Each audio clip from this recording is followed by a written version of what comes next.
Mike, Steven, Gabrielle, other board members after the meeting. We're a really friendly group and we'd love to have everybody if you'd like to find out a little bit more about that.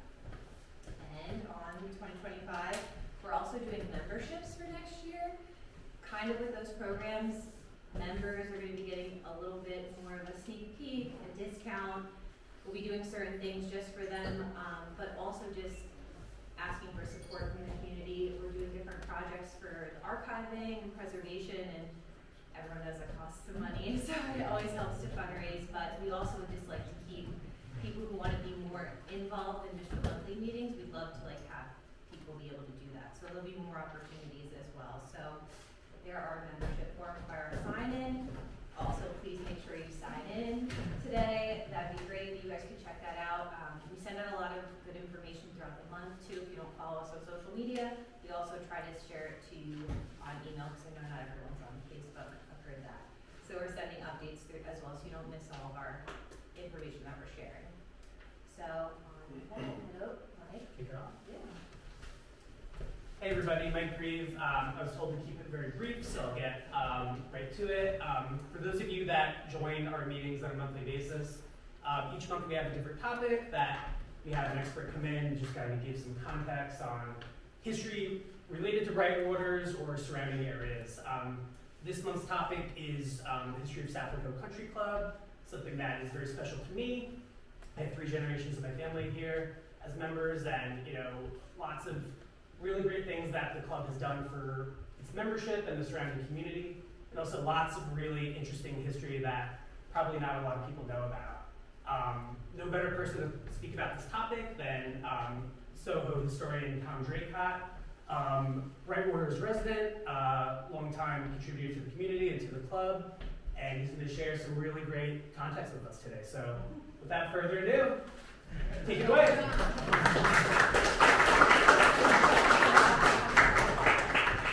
Good evening. I was told I needed a microphone. Is that no microphone needed? Way in the back, Jen, can you hear me? I'm a little disappointed. I expected a few hundred people tonight. I was told we needed extra chairs to outside, but I'm happy it's a nice little cozy group. That's me, Tom Draycott, club historian. If you want to email me, first time I'm going to use the, I'm very tech. You want to email me or call me, be my guest, and I am the club historian. So a couple of prefaces, rules, whatever you want to say. There's a couple of rules. Rule number 1 is you cannot fall asleep. And rule number 2, which was really up to me, is hopefully you leave the room tonight with 2 or 3 pieces of information that you didn't have when you came into the room tonight.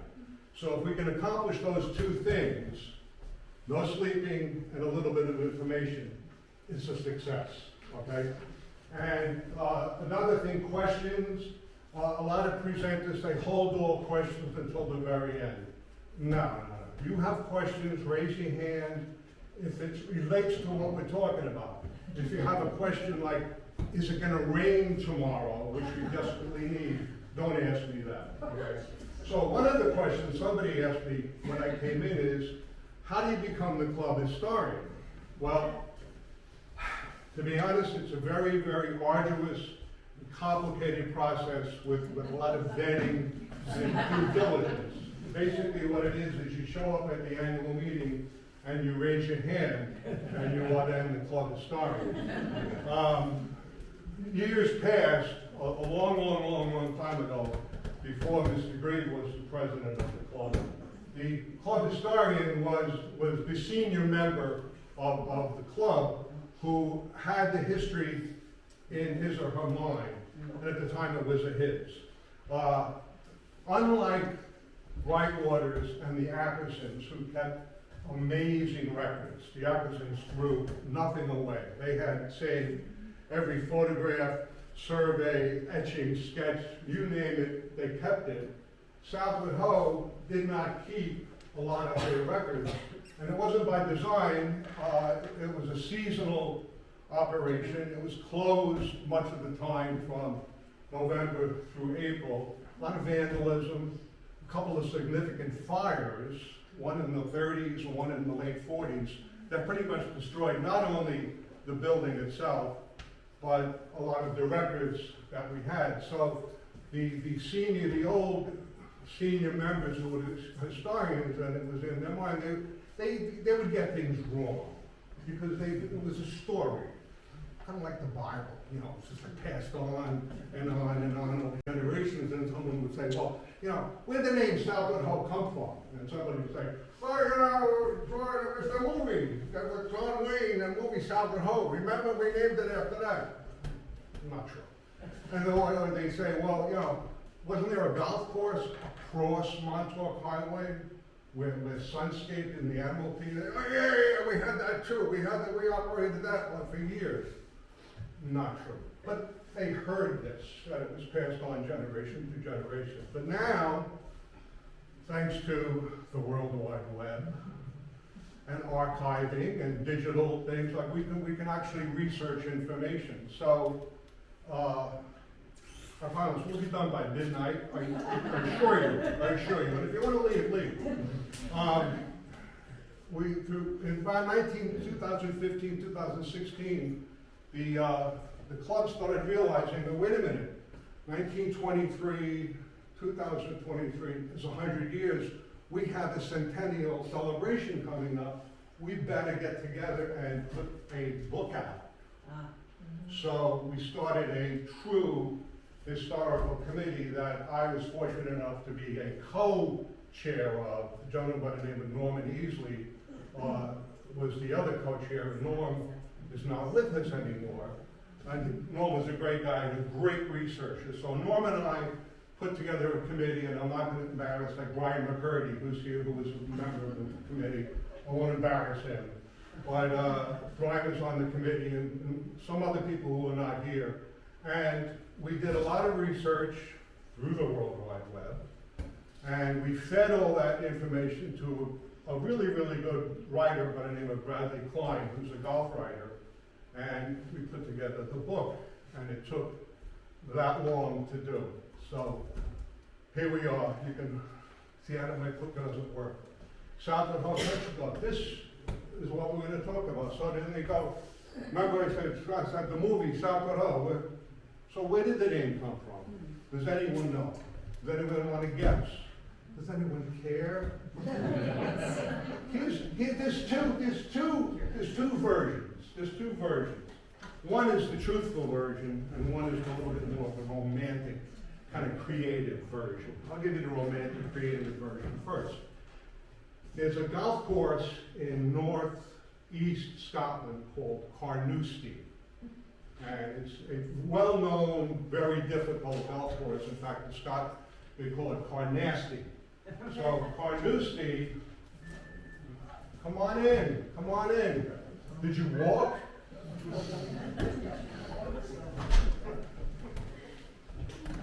Carnoustie, like a lot of European golf courses, they actually give names to their golf holes. Augusta National here gives names to all of their holes, and they're one of the few courses that do it. Theirs are all named by magnolia, azalea bushes, and things like that are on the course. But Carnoustie has a number of golf holes with names, and their 12th hole on the championship course is named Southward Ho. So someone sent the picture and said, look, here's the 12th hole at Carnoustie, right on the tee box. It says Southward Ho. And I go, ooh, that's the name. Somebody pulled the name from Carnoustie. That's the creative, romantic version. The real version is, there's a place in England called Royal North Devon, the oldest golf course in England, going back to 1860 or so. And it's in a town, and the name of the town is Westward Ho, okay? With an exclamation point. Westward Ho with an exclamation point. So it's Royal North Devon at Westward Ho, exclamation point. Now don't ask me where Westward Ho got their name from. It's actually from a novel written by someone who I can't remember in early 1800s, but that's the name. So a couple of years before 1923, when Southward Ho came about, there was a golf course up in Cape Cod called Eastward Ho, who borrowed their name from Westward Ho, and Eastward Ho has an exclamation point, okay? We don't have an exclamation point now, but as you'll see later on in some newspaper articles that hopefully we'll get to before midnight, there was an exclamation point after Southward Ho. What happened to it? It just disappeared. It served no purpose, kind of like the appendix in the human body. Now, Southward Ho didn't just pop up out of the ground. You know, it's not like a Big Bang universe. And there's Southward Ho, the country club there, 1923. It was a process. It came about slowly but surely.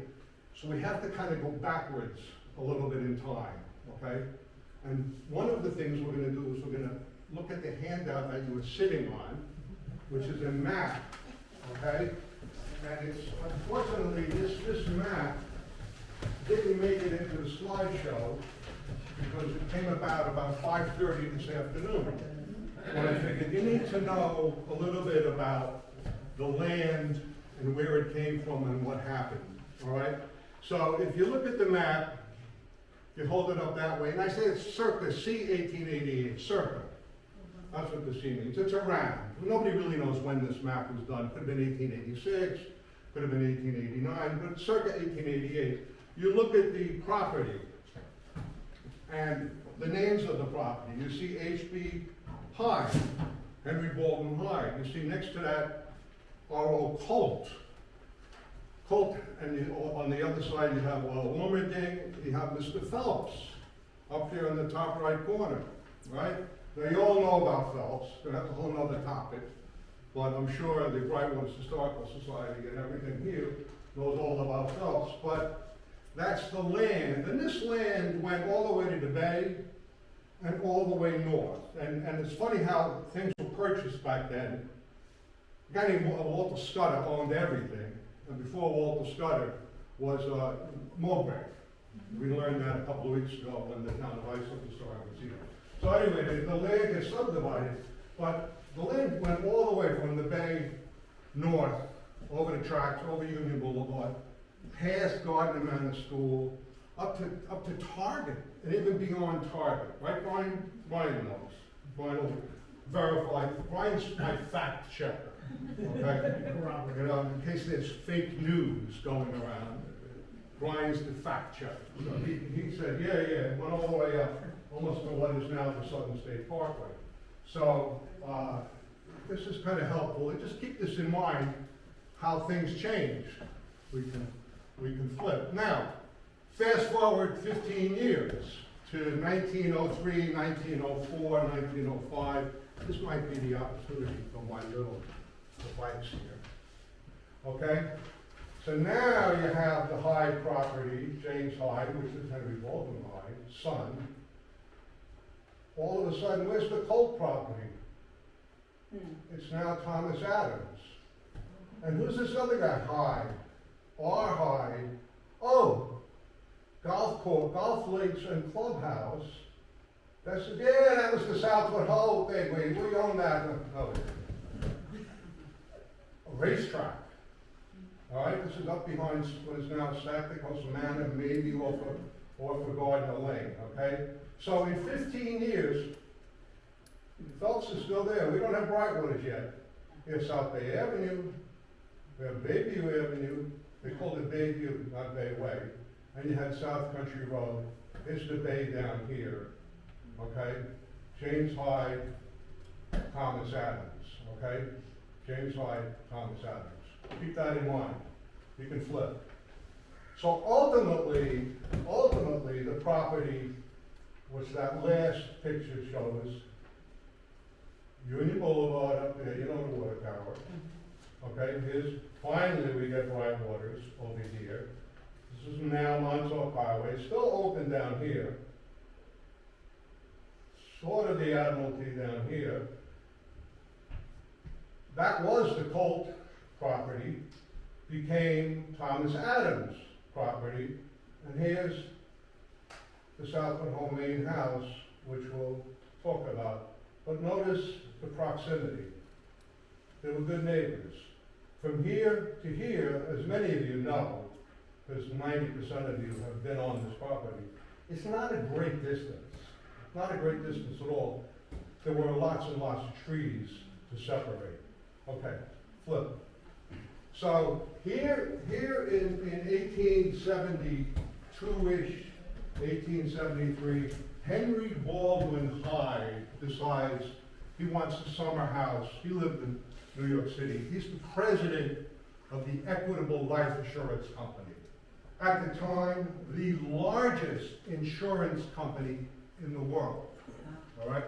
This gentleman, good-looking guy, nice mustache, had huge money. Huge money. Had a big townhouse in Manhattan. He had some other property, but he wanted to be on the South Shore of Long Island. You know, this is 1870. The railroad is coming to South Shore Line, Long Island Railroad, 1870. We're now starting to compete. You had the Gold Coast in Nassau County, which was high-end. It's time for the South Shore to get going, all right? So Mr. Henry Baldwin Hyde, megabucks man, hired Calvert Vox, V-A-U-X, not Vo, Vox, V-A-U-X, Calvert Vox, whose partner was Mr. Olmsted. Now, if you remember, Olmsted in Irish letter was Vo, but it's Vox. Designers of Central Park, designers of Prospect Park. Calvert designed a house for Mr. Hyde, and there it is, built in about 1874, 40 rooms, not a rival of Idle Hour, which came a little bit later, or of the Bourne Mansion. I mean, these are big, big places. This is a significant home, but doesn't compare to that. But for Mr. Hyde, it served this purpose, because it's just a summer house, a place to come out, pick the railroad out, and hang out a little bit. And 40 rooms, and again, the property, if you remember the first map, his property went all the way up past Target, up to Howells Road. And there were bridle paths all through the property, okay? A lot of horses being ridden, a lot of farming being done, and things are going along smoothly. The property was being used, and unfortunately, there was a gatehouse on the property. Some of you may remember where this gatehouse was. This was the original gatehouse, which was in the southeast corner of the property right on Montauk Highway. And this is where the service people checked in. And that house was there until Mr. Howard in 1980? Was knocked down. I remember it being there. Some of our members, one in particular, was actually born in that house. Not actually physically born, but born in that house. Took his first steps in that house before it was demolished. There's still a foundation in the southeast corner of the property. There's still a foundation there that you can see pretty much across from St. Peter's. And during the period of Henry Baldwin Hyde and his son James Hyde, they used it, and it was used until it was demolished. The club, when it was formed in 1923, and thereafter used it. In fact, this was the first meeting place of the incorporators in 1923, because the main house was being remodeled to turn it into a country club. A couple of directors and reverends from St. Peter's actually rented it for a little while before it was demolished. Next slide. This was the view that Henry Baldwin Hyde had from his top floor of the estate. I don't need the clicker. That's the bay, that's Montauk Highway. This is the semicircle, this is the big old oak trees, hence the name the Oaks. that's the foundation of the flagpole, which is still there. And notice the trees on Montauk Highway, which they call South Country Road, and there's nothing all the way to the bank, okay? Those trees might be significant later on in this presentation, probably around 11:15. So we'll get to that. You can flip the slide. There's a windmill. Now, the windmill, which is the club logo, which I'm proud enough to wear right here. This is the club icon. A lot of people think it's a Christmas tree. Why are you wearing a Christmas tree on your dress? It's not a Christmas tree. It's a windmill, but it has wisteria growing all over it. And this is what they let. Wisteria grew like crazy. I'll use the clicker actually. Right down the bottom, the wisteria was growing, but not then. This is a replacement of the original windmill.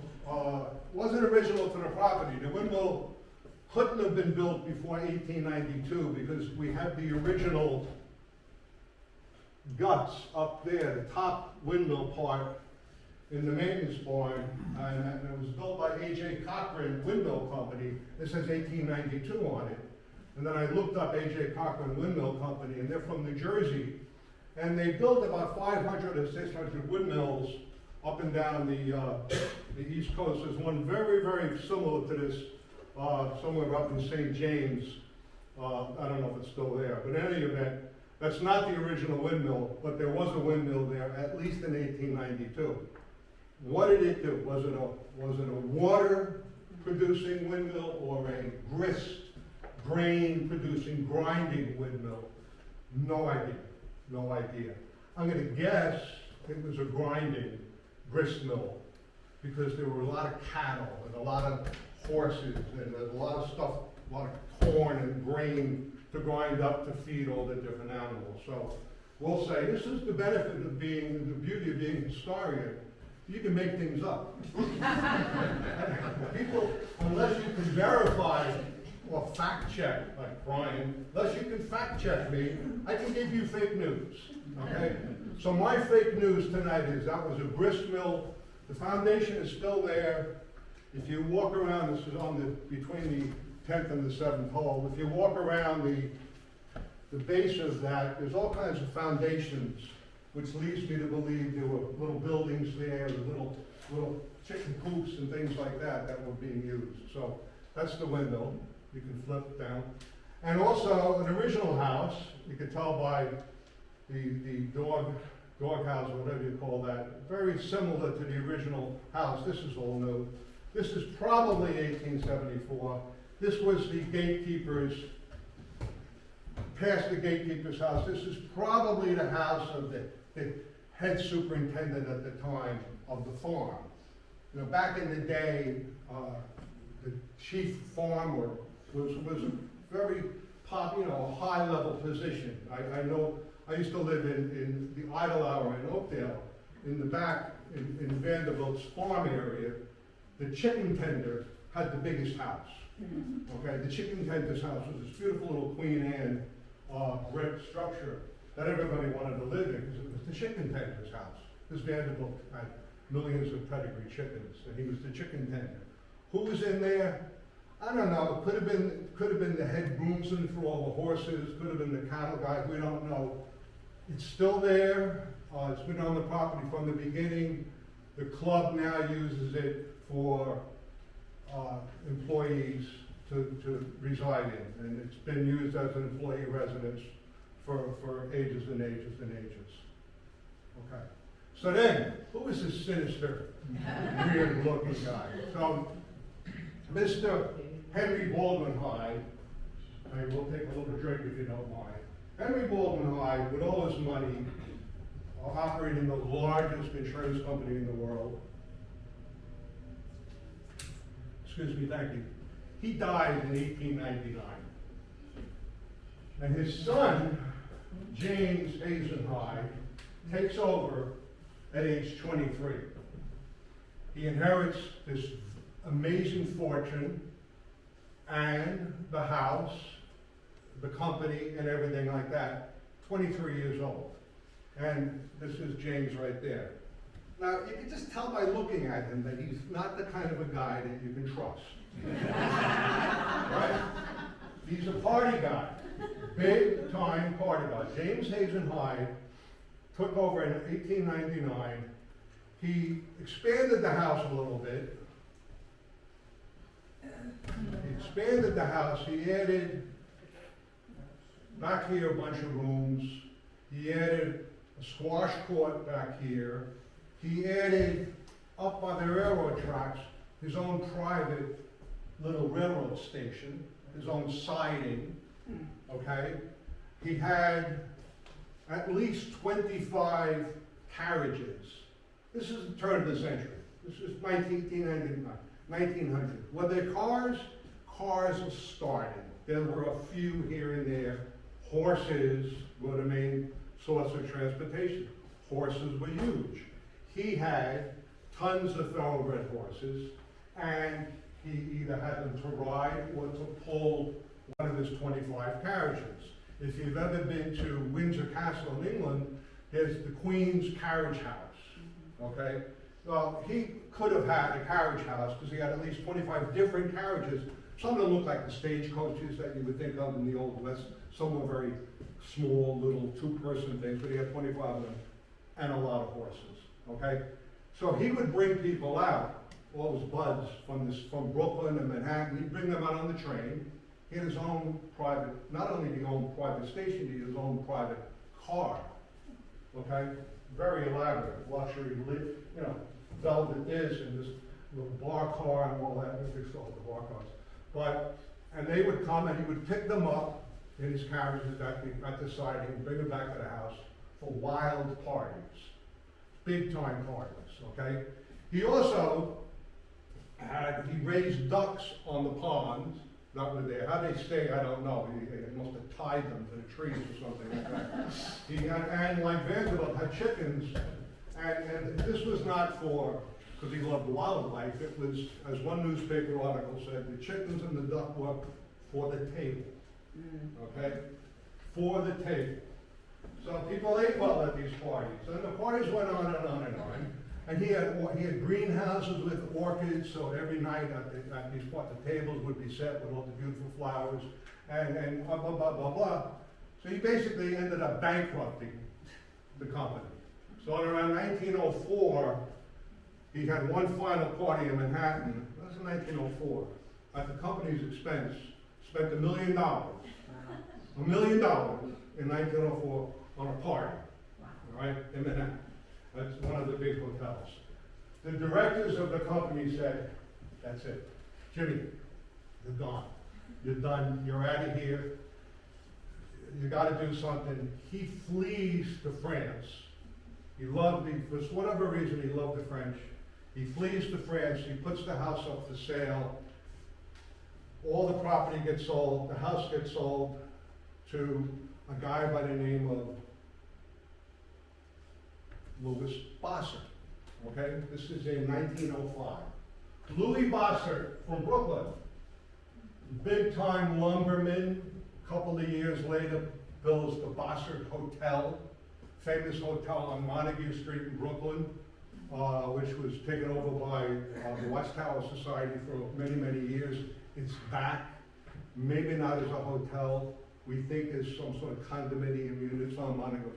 Fact checker, is that right? That's correct. Right. In fact, he can tell a little story. His parents were going to get married there. Isn't that correct? Reception was supposed to be there. The reception was supposed to be at the Hotel Bossert on Montague Street, but it never happened for reasons that we won't discuss. But His father lived there for 20 years at the hotel. at Boston. The Brooklyn Dodgers used to go to the Bossert Hotel and have big time parties whenever they lost the game, which was all the time. In any event, Louis Bossert, and his wife Lillian, they buy the property, the whole kit and caboodle, for $400,000. 400 grand in 1905. And they lived in Brooklyn. This is now their summer house, okay? Now, by 1905, the automobiles are starting to get a little bit popular, but there's still a lot of horses. There's still horses on the property. Mr. Bossert used the farm for the cows that Hazen had kept, and he slaughtered them little by little for steaks, shipped them on a refrigerated car and along on the railroad to his hotel dining room in Brooklyn, where they rivaled Delmonico's. Okay, so some of the steaks that people ate came from Southward Ho. Now, throughout all this time, remember, there's a neighbor. Okay, remember the first map didn't show the Colt property. The second map showed the Colt property becoming Thomas Adams' property. Just a 3-wood or a driver away from James Hazen Hyde's house or Louis Bossert's house is Thomas Adams' house. Does anybody recognize that place? Right? Okay, Thomas Adams, the president of the Adams Chewing Gum Company. Chiclets, blackjack. Remember in the subways, they have the gum on the wall, you know, on the girders. You put money in, you get blackjack gum. Some of you kids don't remember that. You might, but there was blackjack, tutti frutti, and chiclets. He made another guy, big bucks. Not as much as Henry Baldwin Hyde, but enough to build this house, that he bought the property and had the house built by a Brooklyn architect by the name of Woodruff Lemming. Now, he originally lived in Colt's house. That kind of fell apart a little bit, and there's a whole story that I'm not going to waste time talking about that. He tried to move that Colt house to some land right next to the lakes in what is now Brightwaters. It didn't work out, so we had this built, and this is around 1903, 1904, and he immediately transferred it to his daughter, Florence, who was married to a gentleman by the name of George Ellis. Now, somebody in this room might know a little bit about George Ellis. George Ellis was a wealthy guy. He was a co-founder of this brokerage firm that when people talk, they listen. E.F. Hutton. Remember E.F. Hutton? Those little commercials? So E.F. Hutton, Edward Francis Hutton, and George Ellis founded the firm, made a boatload of money, and he was a local guy, big time horseman. Loved horses, raced horses. Remember the racetrack up behind Sacramento Manor? That was built by the Bay Shore Horse Show Association, founded around 1900. Okay, and again, they were neighbors of Hyde and then Bossert. You can almost imagine, you could flip another. This is another view of the house.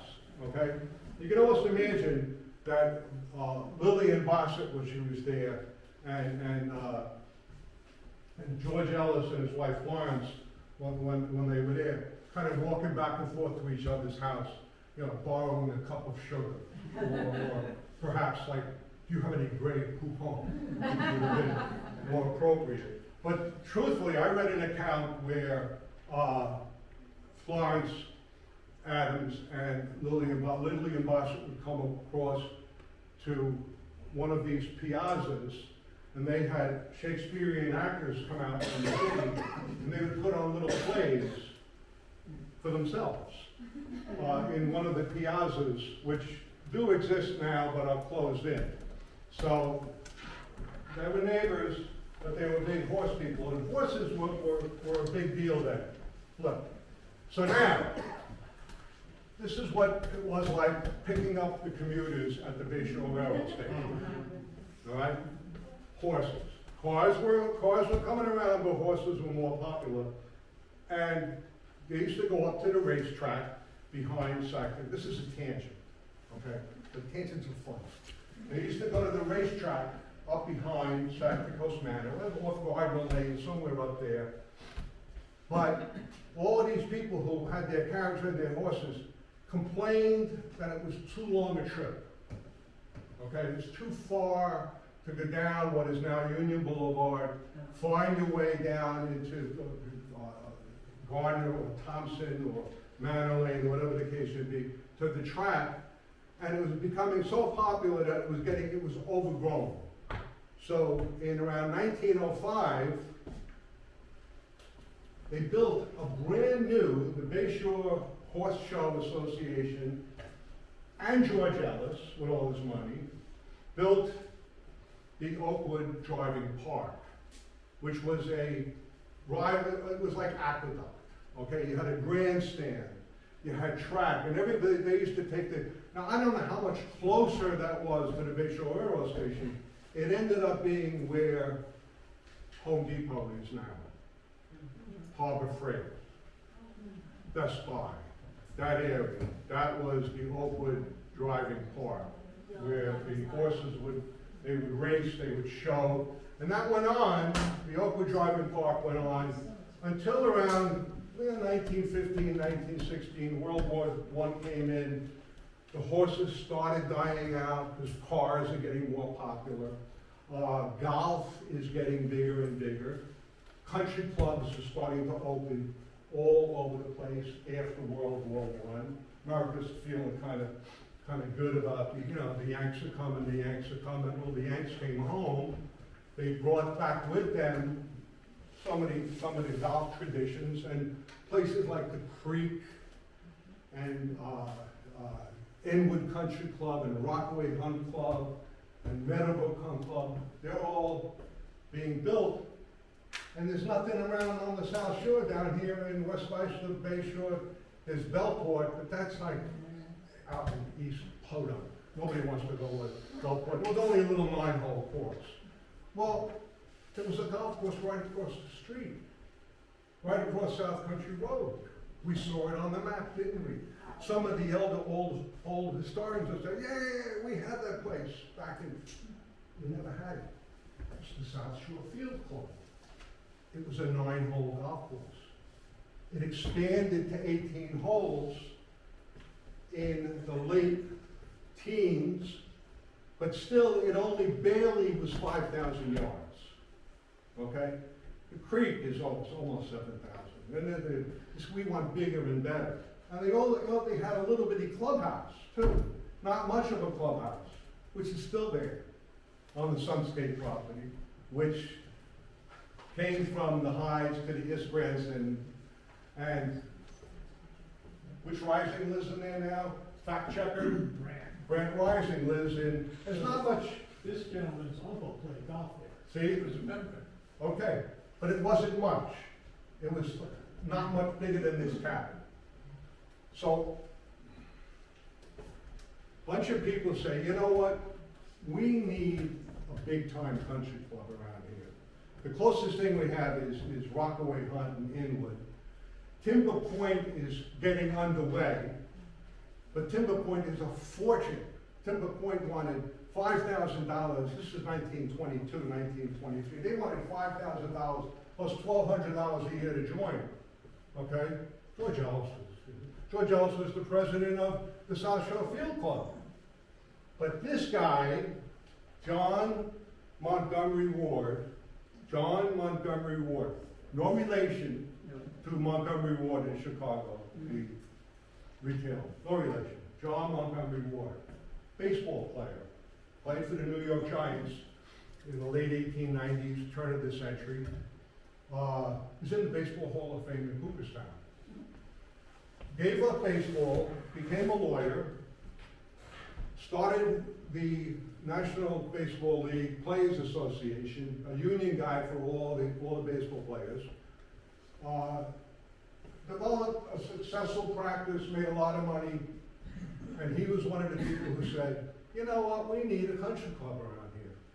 We need something. Now, at or around the same time, the Bossert residence is falling down. Louis Bossert died in 1913.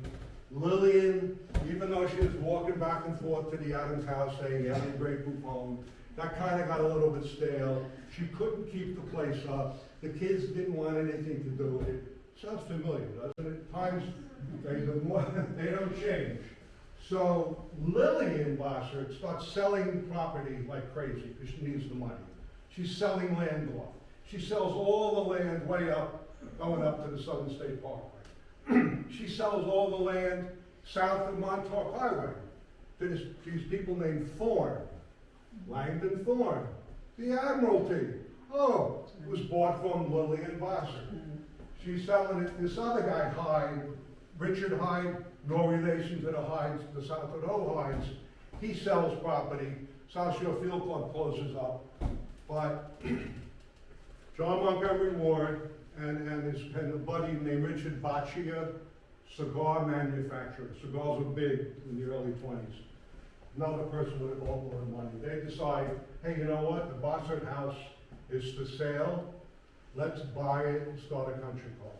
So they formed this thing called the Southward Ho Land Corporation. I think should we flip this? Let's flip the slide. Yeah. They put together the Southward Ho Land Corporation. This is 1923. They sell shares, $500 a head. They say we want 400 people, yearly dues $120. We'll get a golf course, we'll make it a country club, golf and country club, not just a golf club. But we're gonna have tennis. We're gonna put in a pool. We have bridal paths. We have all kinds of stuff. We're gonna have a big dining room. We're gonna have a bar that you can drink at. You go, wait a minute, a bar that you can drink at? Yeah, a bar that you can drink at. This is 3 years into Prohibition. All right? So part of the motivation, again, being a historian means you can lie. You can make things up. You can give fake news. Clearly, in my opinion, they wanted something bigger and better than the little golf course across the street, or the little 9-hole golf course that Mr. Cutting had at the Arboretum, what is now the Arboretum, or the puny little golf course that C.L. Lawrence had in Orinoco on this side of the water. He ended up saying golf is no good. I can get more money building houses, and he sold all his property, Lawrence Lane, C.L. Lawrence. And his mother, that was his mother's maiden name. So anyway, the motivation was we want something bigger and better, but we're a couple of years into Prohibition, thanks to Woodrow Wilson. Maybe this is a place where we can kind of have a few drinks too, all right? So they buy it for $400,000. They put a prospectus out, they start getting the money in, they hire 2 golf architects, one A.W. Tillinghast, and he designs the golf course for them, and the other guy, whose name was Devereux Emmett, I don't have his design, but it was very similar, Devereux Emmett, not Emmett Devereux, Devereux Emmett, a strange way of it. It would be like Draycott Tom. Devereux was his first name. So, and he had a very similar design because, remember, Lillian Vassar sold off all kinds of property. So all that was left was 140 acres and a big old house, all right, with a little pond that came in across South Country Road. So the guys got together, and they chose Tillinghast, and I think we should go to another slide, and it opens, right? Southward Ho opens. It took a while, don't look at this yet, it took a while for the golf course to get going. Golf was not the first game played at Southward Ho. Tennis was the first game played at Southward Ho. When they built it, they put in 4 clay courts that are still in use today. Those are the 4 courts. Actually, there's 4 courts. Immediately when you pull in, clay courts. Clay was involved then.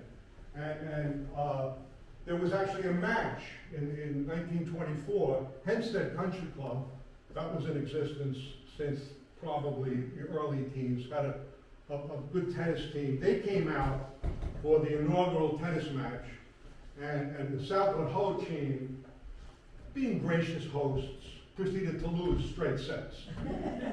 and so the tennis was the first game. Golf did not come until May of 1925. It took that long for the course to be built, to settle in, let the grass grow and everything like that. And sadly,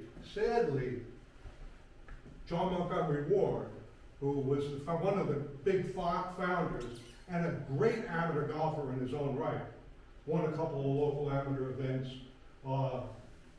He died before the course was open, so he never got to play. But South Hill gets off the ground again. This is the Roaring '20s, all right. People are doing very well. There's money. We're having a good old time. Not the same kind of time that James Hayes and Hyde had, but they're having a good old time. It actually drew significant golf events. Some of the old historians will say, yeah, Gene Saracen played here. Gene Saracen played the Southward Ho. The Squire, the inventor of the sand wedge, okay? He never played the Southward Ho. He almost played the Southward Ho because he hurt his ankle just before the Long Island Open in 1930. We would have had Gene Saracen playing the Southward Ho. Unfortunately, we didn't. So the club's doing really well. It's holding these big local tournaments. When Jim Hayes and Hyde had the house, he added a whole bunch of rooms, and people used to come out from Brooklyn and spend time at Southward Ho. Kind of like, you know, a hotel. You could stay for a weekend, you could stay for a week. This young lady, I'll read it, Miss Mildred Flayhyde and her mother, Mrs. John Flayhyde. Curious thing about this is 1930. Women did not have first names. They did not have first names. They were Mrs. Male, okay? So it wasn't until much later, even though they got the vote in 1920, they still didn't have first names. So Mrs. John Flayhyde, they were coming out from Brooklyn. Now this is May 1930, and they're going to stay until October, okay? May to October. Now, I've been in some of those rooms upstairs there, and I know Mr. Green has too. And they were not that big, these rooms. They were like the third floor. Hot as Hades. No ventilation, no air conditioning. But Mildred and her mom, I don't know where Mr. Flayhyde was. He was smart. He stayed in Brooklyn in front of a fan. They came out, and this was just one. In fact, my fact checker, Dr. McCurdy, your uncle and granduncle. My grandfather's brother. Speak loud. My grandfather's brother and family summered in Soho. In with Miss Flayhyde. Maybe they say next to Miss Flayhyde. Okay, so again, it's doing well. Things are happening. Look, okay, Bayshore High School golf team gets formed, and they play in Southward Ho, 1931. Okay, this is almost like Robin Williams in Dead Poets Society. Maybe you go there. Oh, Bayshore, hit it straight. Make a par. You know, remember that movie? A great movie. So, this is the Bayshore High School. They play in Southward Ho.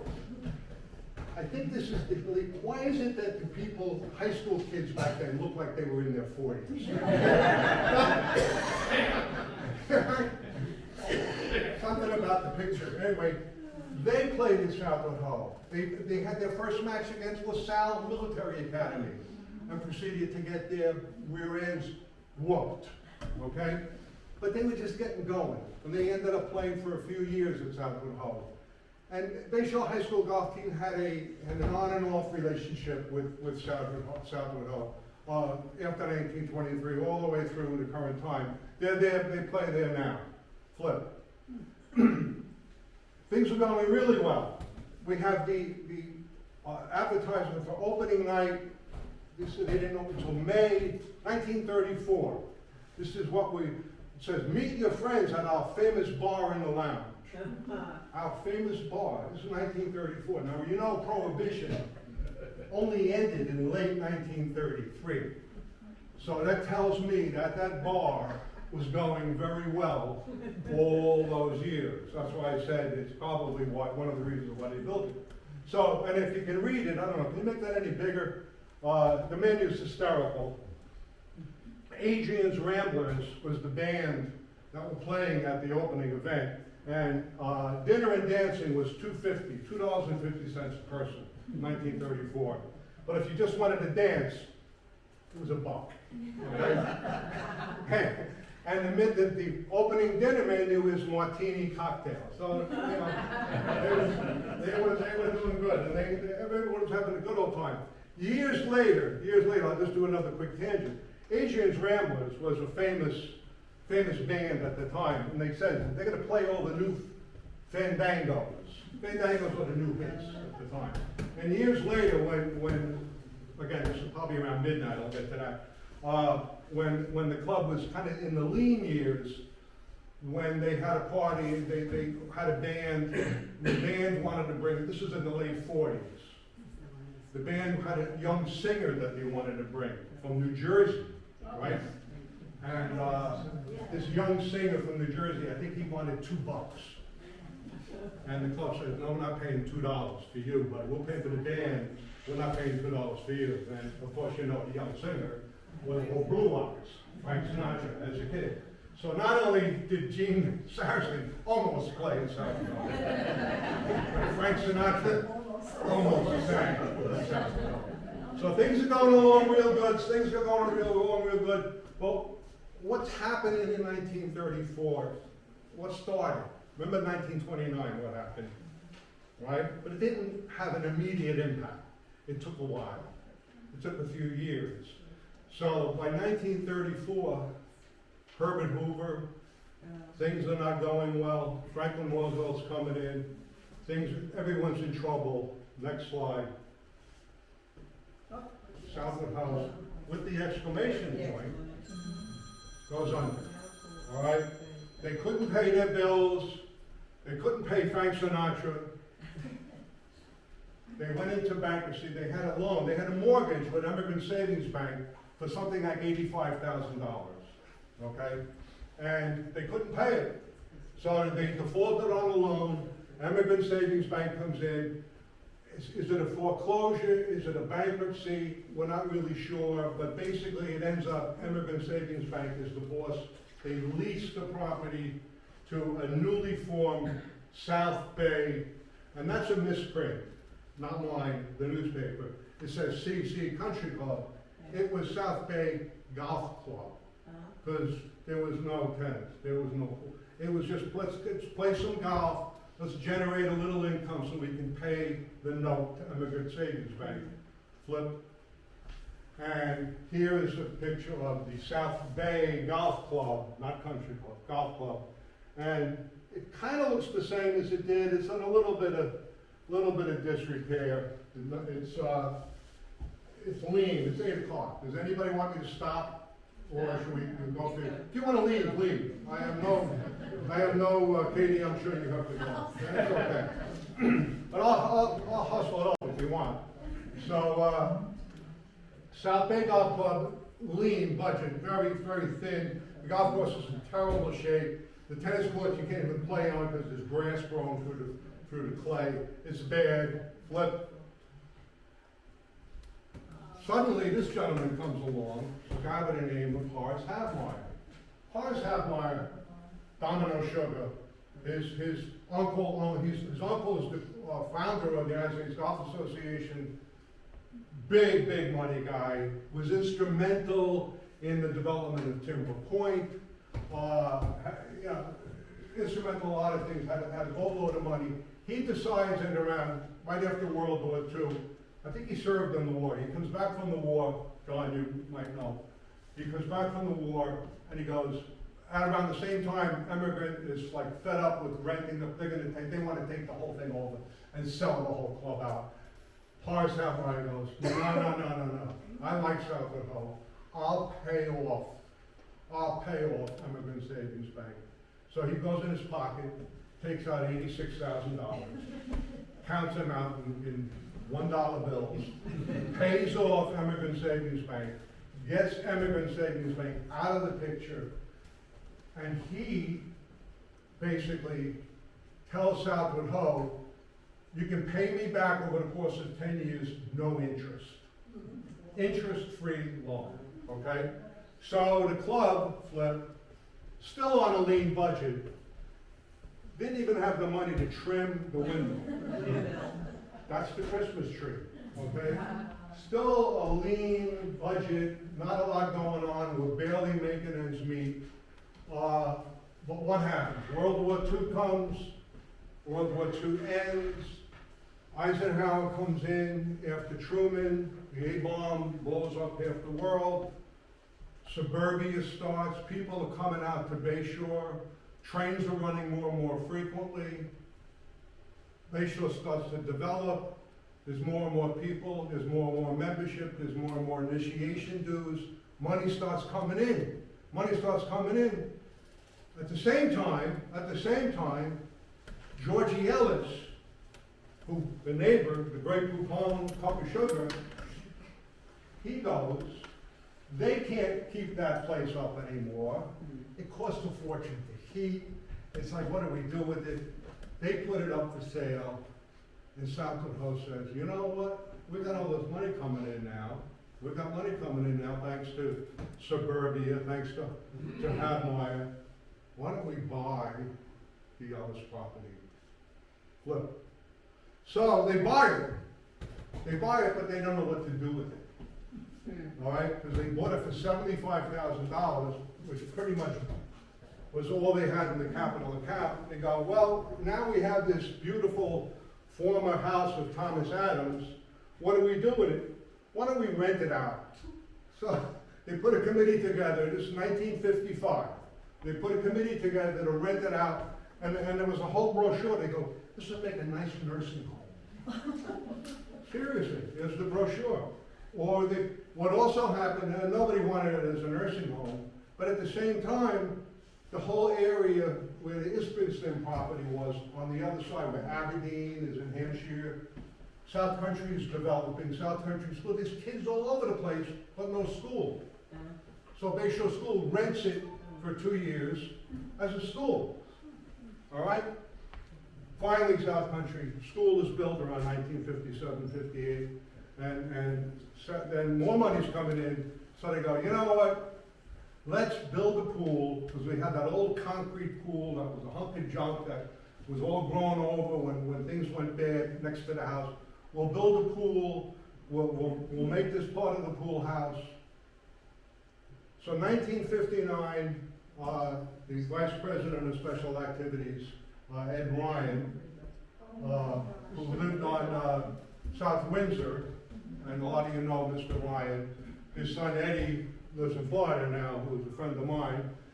They decided that let's build a pool. They got the money together, $19,000, and here's the ground digging of the new pool, which ultimately goes in. This is not what it looked like then. This is a little later on.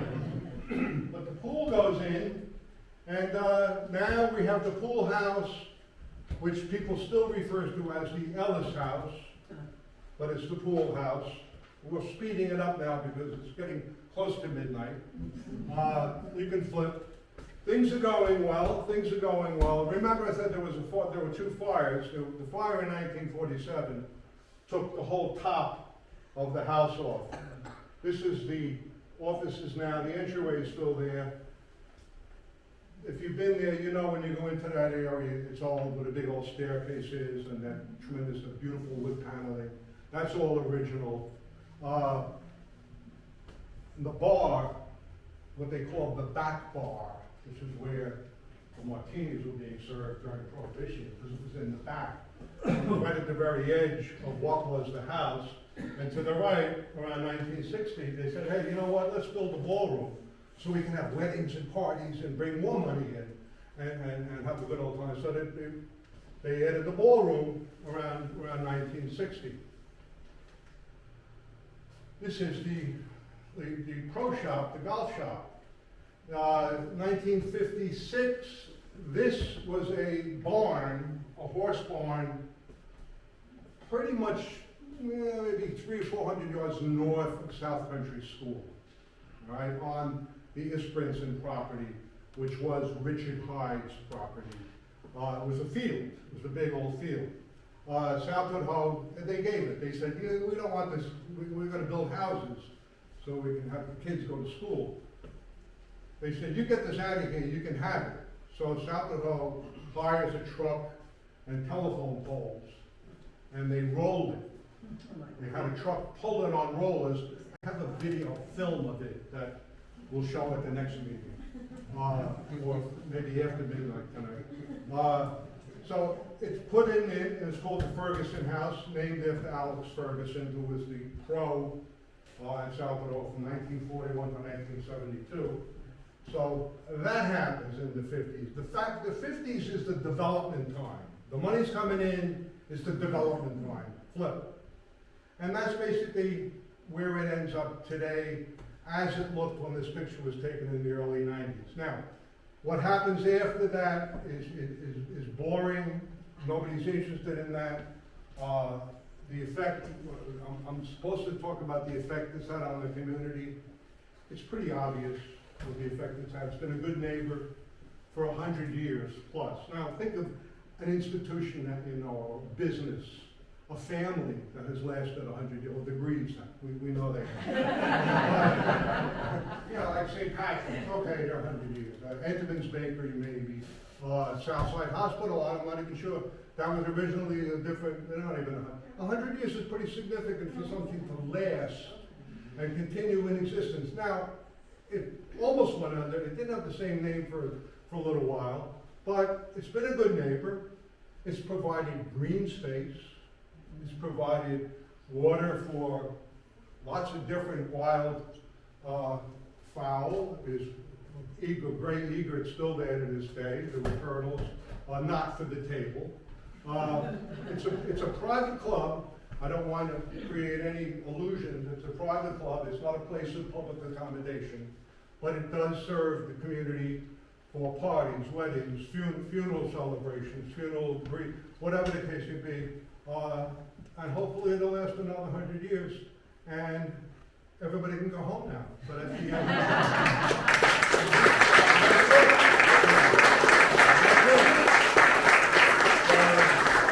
I don't think there's any more.